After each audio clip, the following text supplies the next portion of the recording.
पिछले कई वर्षों से आर्टिफिशियल इंटेलिजेंस पर चर्चा हो रही है। दुनिया में भी आर्टिफिशियल इंटेलिजेंस के इस्तेमाल पर काफी जोर दिया जा रहा है। ये तकनीक फोन या कंप्यूटर में उपलब्ध शतरंज जैसे गेम, गूगल और एलेक्सा वॉइस असिस्टेंट समेत रोबोट जैसे डिवाइस के रूप में मौजूद है। हालांकि इस तकनीक पर अब भी काम चल रहा है। आज हम आपको यहाँ पर आर्टिफिशियल इंटेलिजेंस के बारे में बताएंगे। ये प्रणाली क्या है, कैसे काम करती है, क्या इसके फायदे और नुकसान हो सकते हैं। नमस्कार, मैं प्रिया बंसल, आप देख रहे हैं हमारा सेगमेंट बैक स्टोरी। आइए जानते हैं। सबसे पहले तो ये जान लेते हैं कि आर्टिफिशियल इंटेलिजेंस होता क्या है। आर्टिफिशियल इंटेलिजेंस दुनिया की श्रेष्ठ तकनीकों में से एक है। ये दो शब्दों आर्टिफिशियल और इंटेलिजेंस से मिलकर बना होता है। इसका अर्थ है मानव निर्मित सोच शक्ति। इस तकनीक की सहायता से ऐसा सिस्टम तैयार किया जाता है जो मानव बुद्धिमत्ता यानी कि इंटेलिजेंस के बराबर होता है। इस तकनीक के माध्यम से आप एल्गोरिदम सीखने, पहचानने, समस्या समाधान करने, language, logical reasoning, digital data processing, bio informatics और मशीन बायोलॉजी को आसानी से समझा जा सकता है। इसके अलावा यह तकनीक खुद सोचने, समझने और कार्य करने में भी काफी सक्षम होती है। अब आपके दिमाग में ये तो आ रहा ही होगा कि इसका जन्म कब हुआ। तो आपको बता दें कि सन 1955 में जॉन मैककार्थी ने आधिकारिक तौर पर इस तकनीक को आर्टिफिशियल इंटेलिजेंस का नाम दिया था। आपको बता दें कि जॉन मैककार्थी अमेरिकी कंप्यूटर वैज्ञानिक थे। मशीनों को स्मार्ट बनाने के लिए उन्होंने आर्टिफिशियल इंटेलिजेंस को डिफाइन भी किया था। आर्टिफिशियल इंटेलिजेंस के 4 प्रकार भी होते हैं। सबसे पहले तो बात आती है रिएक्टिव मशीन्स की। यह सबसे पुरानी आर्टिफिशियल इंटेलिजेंस सिस्टम की फॉर्म है। यह मशीन पुराने डेटा को संग्रहित करने में सक्षम नहीं होती और निर्णय लेने के लिए पिछले अनुभवों का इस्तेमाल भी नहीं कर सकती।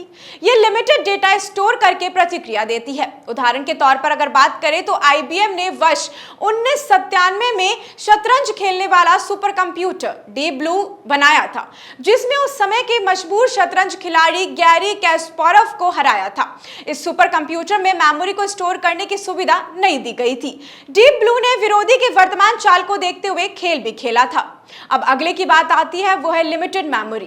इस फॉर्म के आर्टिफिशियल इंटेलिजेंस पिछले समय का डेटा स्टोर करता है और पुराने डेटा का इस्तेमाल करके भविष्य में होने वाली गतिविधियों के बारे में भी बताता है। दिलचस्प बात तो यह है कि यह प्रणाली खुद सीखने और फैसला लेने में भी सक्षम है। अब बात आती है तीसरे नंबर की, तो थ्योरी ऑफ माइंड। इस प्रकार का आर्टिफिशियल इंटेलिजेंस मशीनों द्वारा मानव मस्तिष्क की सीमा को तक पहुंच सकता है। इस समय कई मशीन वॉइस असिस्टेंट के तौर पर काम कर रही हैं। फिलहाल इस प्रकार पर काम चल रहा है। अब बात आती है लास्ट की, तो वो है सेल्फ कॉन्शियस।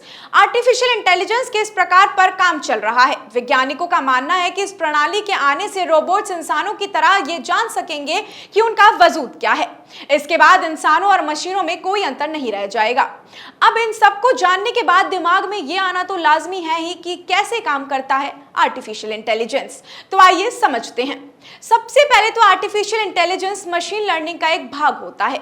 इस तकनीक का सपोर्ट हार्डवेयर और सॉफ्टवेयर में दिया जाता है ताकि एल्गोरिदम को आसानी से समझा जा सके। AI किसी भी प्रोग्रामिंग लैंग्वेज का पर्याय नहीं है। आर्टिफिशियल इंटेलिजेंस 3 स्किल पर काम करता है। सबसे पहला है learning process. Artificial intelligence data प्राप्त करने और इसे योग्य जानकारी में बदलने के लिए नियम बनाने पर केंद्रित करता है। इसमें एल्गोरिदम कहा जाता है। यह एल्गोरिदम कंप्यूटर सिस्टम को कार्य पूरा करने में भी मदद करता है। सेकंड नंबर पर आता है रीजनिंग प्रोसेस। इस स्किल के तहत आर्टिफिशियल इंटेलिजेंस वांछित परिणाम तक पहुंचने के लिए सही एल्गोरिदम का चुनाव करती है। अब तीसरे नंबर पर आता है सेल्फ करेक्शन प्रोसेस। इस स्किल के जरिए आर्टिफिशियल इंटेलिजेंस एल्गोरिदम को अपने आप ठीक करती है ताकि यूजर्स को एक्यूरेट रिजल्ट मिल सके। आइए अब बात करते हैं आर्टिफिशियल इंटेलिजेंस से क्या कुछ फायदे हमें हो सकते हैं। सबसे पहले तो आर्टिफिशियल इंटेलिजेंस तकनीक से देश में मेडिकल सेक्टर को सबसे ज्यादा फायदा होने वाला है।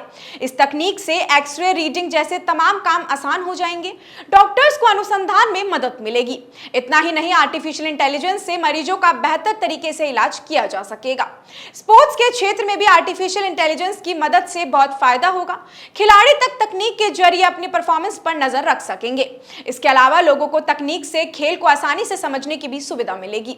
आर्टिफिशियल इंटेलिजेंस से स्कूल और कॉलेज से लेकर शिक्षा और कृषि से जुड़े क्षेत्र में भी काफी फायदा होगा। ये तो बात हो गई फायदे की। अब बात करते हैं इससे होने वाले नुकसान की। आर्टिफिशियल इंटेलिजेंस के आने से सबसे ज्यादा बेरोजगारी बढ़ेगी, क्योंकि आने वाले वक्त में इंसानों की जगह मशीनों से काम करवाया जाएगा। आर्टिफिशियल इंटेलिजेंस के आने से मानव जाति का अंत हो सकता है, क्योंकि रोबोट्स इस तकनीक के जरिए अपने आप को विकसित करके खुद खतरनाक हथियार भी बना सकते हैं।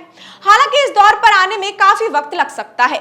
तो यह है आर्टिफिशियल इंटेलिजेंस को लेकर अभी तक की तमाम जानकारी। ऐसी और भी इंटरेस्टिंग स्टोरीज, कुछ नया सीखने और जानने के लिए आप बने रहिए हमारे सेगमेंट बैक स्टोरी के साथ, ओनली ऑन द चौक। इजाजत दीजिए, नमस्कार।